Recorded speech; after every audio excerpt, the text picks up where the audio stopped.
Hello guys, कैसे हैं आप लोग। तो आपका बहुत बहुत स्वागत है इस यूट्यूब चैनल पर लर्न इंग्लिश इन 10 मिनट्स। तो आज हमारा 6th डे का लेसन नंबर 6 हम पढ़ने जा रहे हैं और हमारा आज का टॉपिक है important English sentences for salutation. अभिवादन के लिए महत्वपूर्ण अंग्रेज़ी वाक्य। जब हम किसी से मिलते हैं तो हम जिस तरीके से उन्हें विश करते हैं, सैल्यूटेशन देते हैं, उसके बारे में हम इस लेसन में पढ़ेंगे। To learn spoken English you should know how to salute in English language. अंग्रेज़ी सीखने के लिए आपको पता होना चाहिए कि अंग्रेज़ी भाषा में अभिवादन कैसे दी जाती है। इन English language there is a different salutation for different time of a day. अंग्रेज़ी भाषा में एक दिन के अलग अलग समय के लिए अलग अलग अभिवादन होता है। गुड मॉर्निंग, शुभ प्रभात या सुबह की नमस्ते। सुबह 5 बजे से लेकर दोपहर के 12 बजे तक हम जब किसी से मिलते हैं तो हम उसे गुड मॉर्निंग कहते हैं। दूसरा है गुड नून या गुड आफ्टरनून, अच्छी दोपहर, जिसका मतलब होता है या शुभ दोपहर। एग्जैक्ट 12 PM में, यानी ठीक 12 बजे हम ये विश करते हैं इस तरीके से। और ये कब तक हम करते हैं? 12 बजे से 6 बजे तक, शाम तक गुड आफ्टरनून हम कह सकते हैं। नेक्स्ट हमारा है गुड इवनिंग, शुभ संध्या, जिसका मतलब होता है शाम के 6 बजे से रात के 12 बजे तक हम गुड इवनिंग शब्द से विश कर सकते हैं, जिसका अर्थ होता है शुभ संध्या। After 6 PM to 12 AM। Next हमारा सैल्यूटेशन है गुड डे, यानी अच्छा दिन। Any time during the day, पूरे दिन भर में हम किसी भी वक्त हम कह सकते हैं गुड डे, यानी अच्छा दिन। नेक्स्ट हमारा है नंबर 6 गुड नाइट, यानी शुभ रात्रि। रात 12 PM से सुबह 5 बजे तक हम इस सैल्यूटेशन से विश कर सकते हैं शुभ रात्रि, यानी गुड नाइट। नेक्स्ट हमारा नंबर 7 है फेयरवेल या बाय बाय, या हम कह सकते हैं गुड बाय, यानी अलविदा। नेक्स्ट हमारा है number 8 see you again. See you again, फिर मिलेंगे या फिर मुलाकात होगी। जब भी हम किसी से, जो 7 नंबर में हमने पढ़ा farewell, bye bye, goodbye, यानी जब हम एक लंबी मुद्दत के लिए किसी से जुदा हो रहे हैं, कुछ बड़े समय के लिए किसी से, जब हम 2 महीने बाद या साल भर बाद किसी से मिलते हैं तो हम इस तरह से विश करते हैं, फेयरवेल, बाय बाय या गुड बाय। और जब हम किसी से कुछ दिनों बाद, थोड़े दिनों बाद मिलते हैं, मान लीजिए 2 दिन बाद या 1 हफ्ते बाद, तो हम उसे सी यू अगेन कह सकते हैं, यानी फिर मिलेंगे या फिर मुलाकात होगी। नेक्स्ट हमारा नंबर 9 है स्वीट ड्रीम्स, प्यारे सपने आए। जब भी कोई सोने जा रहा हो, हमारे दोस्त हो सकते हैं, हमारे परिवार के सदस्य हो सकते हैं, हम उन्हें इस तरह से विश कर सकते हैं स्वीट ड्रीम्स, यानी आपको प्यारे सपने आए नींद में। और 10वां है हेलो। जब भी हम नॉर्मली किसी को नमस्ते कहते हैं हिंदी लैंग्वेज में, इसी तरह इंग्लिश लैंग्वेज में हम लोग हेलो कहते हैं। तो ये 10 तरह के सैल्यूटेशन हैं जिसे हमें सीखना है। जब भी हम किसी से बात करेंगे इंग्लिश लैंग्वेज में तो ये हमें आना चाहिए कि इसके ज़रिए से हम एक दूसरे को विश करेंगे। जब भी हम मिलेंगे किसी से तो बात शुरू करने से पहले हमें इन 10 सैल्यूटेशन का इस्तेमाल करना आना चाहिए।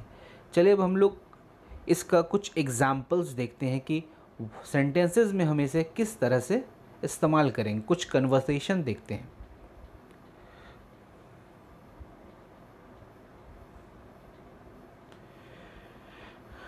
तो सबसे पहला है हमारा राहुल अपने टीचर से कहता है गुड मॉर्निंग सर। दूसरा है टीचर उसके रिप्लाई में बोलता है राहुल को गुड मॉर्निंग राहुल। दूसरा है ब्रदर, एक भाई अपनी बहन से बोलता है good afternoon sister.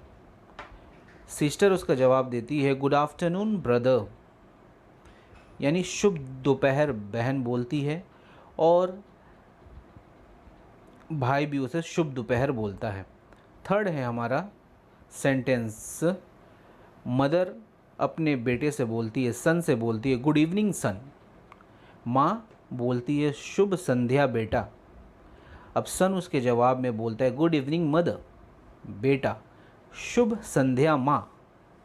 Number 4 sentence, husband good night darling, पति good night darling, wife good night my darling, पत्नी शुभ रात्रि मेरी जान। नेक्स्ट सेंटेंस है नंबर 5, राहुल कहता है good day to you. Rahul कहता है आपका दिन शुभ हो।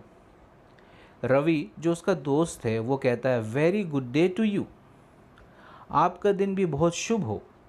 रवि अपने दोस्त राहुल से कह रहा है। नंबर 6 है रिमी बाय बाय रिया। रिमी अपने दोस्त रिया से बोल रही है बाय बाय रिया। रिया भी उसका जवाब देती है bye bye my dear friend. Riya बोलती है रिमी से अलविदा मेरे प्यारे दोस्त। नेक्स्ट हमारा नंबर 7, राज कहता है फेयरवेल माय लव।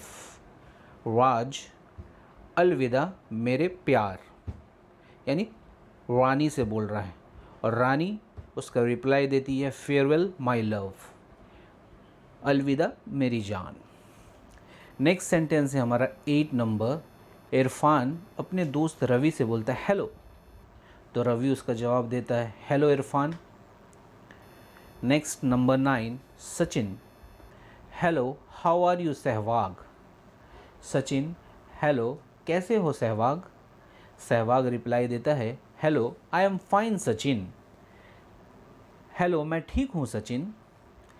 सलमान अपने दोस्त आमिर से बोलता है hello how do you do.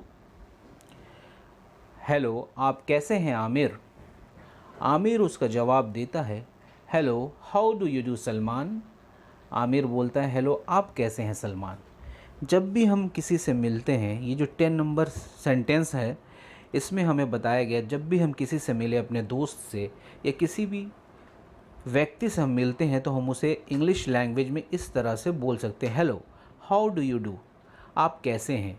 जब भी कोई आपसे इस तरह से पूछे कि आप कैसे हैं, तो आपको जवाब में ये नहीं बोलना है कि मैं ठीक हूँ, बल्कि आपको भी पूछना है hello how do you do. जब भी कोई आपसे पूछे hello how do you do, तो उसका आपको जवाब देना है hello how do you do. ये एक इम्पॉर्टेंट चीज़ है इंट्रोडक्शन के चैप्टर में, हम इसे डिटेल्स में बाद में भी पढ़ेंगे कन्वर्सेशन में, कि जब भी हम किसी से मिलते हैं और उससे बातचीत शुरुआत करने से पहले हम उसके हालचाल को जानते हैं। तो जब भी इस तरह से अगर सवाल किया जाए hello how do you do, तो उसके जवाब में हमें hello how do you do he बोलना है। और अगर पूछा जाए हेलो हाउ आर यू, तो हमें बोलना है हेलो आई एम फाइन, मैं ठीक हूँ। नेक्स्ट सेंटेंसेस हम देखते हैं। नेक्स्ट एग्जाम्पल हमारा 11 number how do you do, आप कैसे हैं। और नंबर 12 है हेलो हाउ आर यू, नमस्ते कैसे हो तुम। जब भी आपसे पूछा जाए hello how do you do, आप कैसे हैं, इसका मतलब होता है तो आपको उसके जवाब में बोलना है हाउ डू यू डू। आपको क्वेश्चन ही पूछना है। और जब पूछा जाए हेलो हाउ आर यू, नमस्ते कैसे हो तुम, तो आपको जवाब देना है हेलो आई एम फाइन, मैं ठीक हूँ। तो इस सेंटेंस में हमने क्या सीखा, इस लेसन में हमने क्या सीखा कि किस तरह से हम एक दूसरे को विश करने के लिए इंग्लिश लैंग्वेज में इन 10 सैल्यूटेशन का इस्तेमाल करते हैं। इन 10 सैल्यूटेशन का हमने मतलब जाना इस लेसन में, और इसे किस तरह से इस्तेमाल करेंगे इसका कुछ हमने एग्जाम्पल दिया। तो आपका इसमें होमवर्क है कि आप इसको नोट डाउन करेंगे एक कॉपी में, और कुछ सेंटेंसेस बनाएंगे जैसे यहाँ पे बताए गए हैं। कुछ सेंटेंसेस आप बनाएंगे, इसके यूज़ के कैसे आप करेंगे सेंटेंसेस में, और इसे आप बोल कर प्रैक्टिस करेंगे मिरर के सामने या अपने मोबाइल फ़ोन में वीडियो रिकॉर्डिंग करेंगे, और रोज़ाना के बातचीत में अपने फ्रेंड्स में कुछ इसका इस्तेमाल आप करेंगे तो आपको ये याद रहेगा। तो आज के लिए बस इतना ही, हम लोग नेक्स्ट अपने लेसन में मिलते हैं, लेसन नंबर 7 में। तब तक के लिए have a nice day, bye bye, see you in the next lesson.